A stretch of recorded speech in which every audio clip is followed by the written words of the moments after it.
ಕಬ್ಬು ಬೆಳೆಗಾರರ ಜೀವನಾಡಿಯಾಗಿರುವ ಶ್ರೀನಿವಾಸಪುರದ ಸಕ್ಕರೆ ಕಾರ್ಖಾನೆಯಲ್ಲಿ ಕಬ್ಬು ನುರಿಸುವಿಕೆಗೆ ಚಾಲನೆ ನೀಡಲಾಗಿದ್ದು, ಪ್ರಸಕ್ತ ಹಂಗಾಮಿನಲ್ಲಿ 4 ಲಕ್ಷ ಟನ್ ಕಬ್ಬು ಅರೆಯುವ ಗುರಿ ಹೊಂದಲಾಗಿದೆ ಎಂದು ಶಾಸಕ ಸಿಎನ್ ಬಾಲಕೃಷ್ಣ ಹೇಳಿದರು.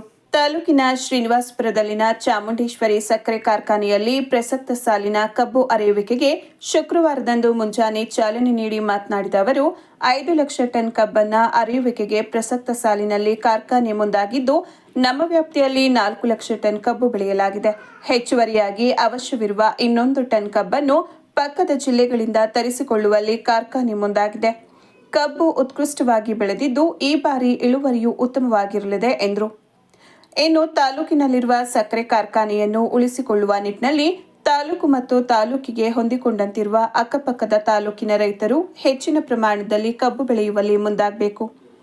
ಕಬ್ಬು ಬೆಳೆಯಲು ರೈತರನ್ನ ಪ್ರೋತ್ಸಾಹಿಸುವ ನಿಟ್ಟಿನಲ್ಲಿ ಚಾಮುಂಡೇಶ್ವರಿ ಶುಗರ್ಸ್ನವರು ಹಲವು ಯೋಜನೆಗಳನ್ನು ಜಾರಿಗೆ ತಂದಿದ್ದಾರೆ.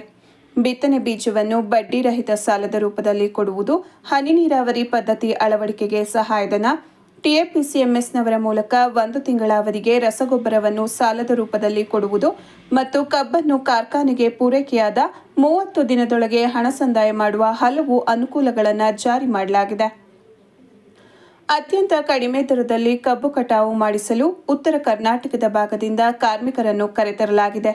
ಯಾವುದೇ ಸಮಸ್ಯೆಗೆ ಆಸ್ಪದ ಕೊಡದ ರೀತಿಯಲ್ಲಿ ಕಾರ್ಖಾನೆ ಮತ್ತು ರೈತರು ಮುಂದಾಗಬೇಕೆಂದರು. ಬೆಂಗಳೂರಿಗೆ ತುರ್ತು ತೆರಳುವ ಕಾರಣ ಶಾಸಕರು ಮುಂಜಾನೆ ಕಾರ್ಖಾನೆಯ ಕ್ರಷಿಂಗ್ ಯಂತ್ರಕ್ಕೆ ಕಬ್ಬು ನೀಡುವ ಮೂಲಕ ಚಾಲನೆ ನೀಡಿದರು. ನಂತರ ಹೇಮಾವತಿ ಸಹಕಾರ ಸಕ್ಕರೆ ಕಾರ್ಖಾನೆ ಆಡಳಿತ ಮಂಡಳಿ ಅಧ್ಯಕ್ಷರಾದ ತೋಟಿ ಜಯರಾಮ್ ಮತ್ತು ಇತರ ನಿರ್ದೇಶಕರು ಸೇರಿ ಕಬ್ಬು ನುರಿಸುವ ಕಾರ್ಯಕ್ಕೆ ಪೂಜೆ ಸಲ್ಲಿಸಿದರು. ಈ ವೇಳೆ ಹೇಮಾವತಿ ಸಹಕಾರ ಸಕ್ಕರೆ ಕಾರ್ಖಾನೆ ಪ್ರಭಾರಿ ಅಧ್ಯಕ್ಷ ತೋಟಿ ಜಯರಾಮ್, ನಿರ್ದೇಶಕರಾದ ನಾರಾಯಣಗೌಡ, ಎಸ್ಕೆ ಶಿವಣ್ಣ, ತೇಜಸ್ವಿ ಕಿರಣ್, ಯೋಗ ನಂಜುಂಡ, ರಾಜ್ಯ ರೈತ ಸಂಘದ ಅಧ್ಯಕ್ಷ ಅರ್ಳಾಪುರ ಮಂಜೇಗೌಡ, ಚಾಮುಂಡೇಶ್ವರಿ ಸಕ್ಕರೆ ಕಾರ್ಖಾನೆ ಘಟಕದ ಪ್ರಧಾನ ವ್ಯವಸ್ಥಾಪಕ ಪೂರ್ಣಸ್ವಾಮಿ, ಸಿಡಿಒ ದೇವೇಗೌಡ, ಎಂಪ್ಲಾಯ್ ಅಸೋಸಿಯೇಷನ್ ಗೌರವಾಧ್ಯಕ್ಷ ಅಡ್ಗೂರು ನಾರಾಯಣ್ ಸೇರಿ ಇತರರು ಇದ್ದರು. 10:30 ಇನ್ನೂ ಕೂಡ ನಮ್ಮ ಹೇಮಾವತಿ ಆಡಳಿತ ಮಂಡಳಿ ನಿರ್ದೇಶಕರು ಕೂಡ ಎಲ್ಲ ಬಂದು ಸಹಕರಿಸ್ತೇವೆ. ನಾವು ತುರ್ತು ಬೆಂಗಳೂರು ಹೋಗಬೇಕಾಗಿರೋದ್ರಿಂದ ಬೇಗ ಬಂದು ಈ ಒಂದು ಪ್ರಕ್ರಿಯೆಗೆ ಚಾಲನೆಯನ್ನು ನೀಡಿದ್ದೇವೆ. ಈ ಹಂಗಾಮಲ್ಲಿ ಸುಮಾರು 4 ಲಕ್ಷ ಟನ್ ಇವ್ರಿಗೆ ಸರಬರಾಜು ಆಗಲಿಕ್ಕೆ ಅವಕಾಶ ಇದೆ ಅಂತ ಕೂಡ ಮಾಹಿತಿ ನಮಗೆ ಲಭ್ಯ ಇದೆ. ಬಹುಶಃ ಅದಕ್ಕಿಂತ ಹೆಚ್ಚುವರಿ ಕಬ್ಬನ್ನು ನುಡಿಸ್ತಕ್ಕಂಥದ್ದಕ್ಕೆ ಅವರು ಪ್ರಯತ್ನವನ್ನು ಮಾಡ್ತಾ ಇದ್ದಾರೆ. ಜೊತೆಗೆ ರೈತರಿಗೆ ಅನುಕೂಲ ಆಗುವಂಥ ಹಲವಾರು ಒಂದು ಯೋಜನೆಗಳನ್ನು ಕೂಡ ವಿಶೇಷವಾಗಿ ಜಾರಿಗೆ ಮೊನ್ನೆ ಘೋಷಣೆ ಕೂಡ ಮಾಡಿದ್ದಾರೆ. ಇವತ್ತು ಕಬ್ಬು ಸರಬರಾಜು ಮಾಡಿದ 30 ದಿವಸದೊಳಗಡೆ ಪೇಮೆಂಟ್ ಆಗಬೇಕು ಅಂತ ಕೂಡ ರೈತರ ಸಭೆಯಲ್ಲಿ ಕೂಡ ತೀರ್ಮಾನ ಕೂಡ ಆಗಿದೆ. ಇನ್ನು ಹನಿ ನೀರಾವರಿಗೆ ಸಹಾಯಧನ, ಗೊಬ್ಬರವನ್ನು ಸಾಲದ ರೂಪದಲ್ಲಿ ಸರಬರಾಜು ಆದಾಗ ಆ ಪೇಮೆಂಟ್ ನಡುವೆ ಒಂದು ತಿಂಗಳು ತನಕ ಅವರಿಗೆ ನಮ್ಮ TAPCMSನ ಔಟ್ಲೆಟ್ ಮಾರಾಟ ಕೇಂದ್ರದಲ್ಲಿ ಅವಕಾಶವನ್ನು ಕಲ್ಪಿಸ್ತಕ್ಕಂಥದ್ದಕ್ಕೂ ಕೂಡ ತೀರ್ಮಾನವನ್ನು ಮಾಡಲಾಗಿದೆ. ಬಿತ್ತನೆದು ಕೂಡ ಒಂದು 50% ಸಹಾಯಧನದಲ್ಲಿ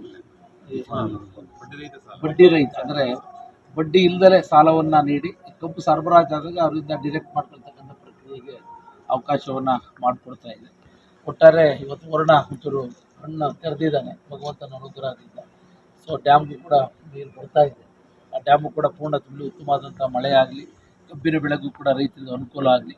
ನಿರ್ವಿಘ್ನವಾಗಿ ಚಾಮುಂಡೇಶ್ವರಿ ಶುಗರ್ಸ್ ಘಟಕ 2 ಏನು ಶ್ರೀನಿವಾಸಪುರ ಇದೆ, ಹೇಮಾವತಿ ಮಂಡಳಿಯ ಸಹಕಾರ ಪೂರ್ಣ ಪ್ರಮಾಣದಲ್ಲಿ ಅವರಿಗೆ ಇದೆ. ರೈತರಿಗೆ ಅತಿ ಕಡಿಮೆ ದರದಲ್ಲಿ ಕಬ್ಬನ್ನು ಕಟಾವು ಮಾಡಿಸ್ತಕ್ಕಂಥ ಪ್ರಕ್ರಿಯೆಗೂ ಕೂಡ ಈಗಾಗಲೇ ಸೂಚನೆಯನ್ನು ಕಳೆದ ವರ್ಷದಿಂದ ನೀಡಿದೆ. ಈಗಾಗಲೇ ಲೇಬರ್ಸು ಕೂಡ ತುಂಬ ಬರ್ತಾಯಿದ್ರು, ಉತ್ತರ ಕರ್ನಾಟಕ ತುಂಬ ಬರ್ತಾಯಿದೆ.